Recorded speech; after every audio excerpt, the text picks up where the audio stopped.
If your AirPods Pro 3's case light is not turning on, or whether you're opening the lid or placing the buds inside, it's just not showing any green, amber, or white LED, don't panic, here's how you can fix it. So first of all, you gotta check the charge, especially the battery level of the case. If it shows critical, you gotta plug it into a charger. But before that, if the light is not showing up when you sit the buds into the slots, you gotta clean both the slots and the connectors under the stems as well. And then put the buds inside the case and just leave it on charge for a while. If it's fully drained, it will take a while to show the LED.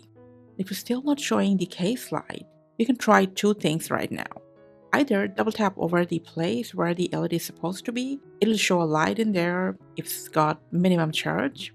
Or you can open the lid near to your iPhone. If it shows the battery pop up, that means it's connected, it's turned on. There is just something wrong with the LED.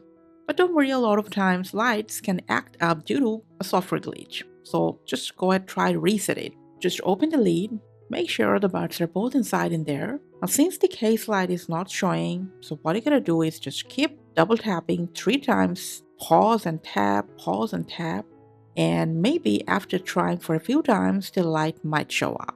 That's exactly happened in our case. And unless it's a serious hardware issue, which I hope not, the case light will show up without any problem. Thanks for watching.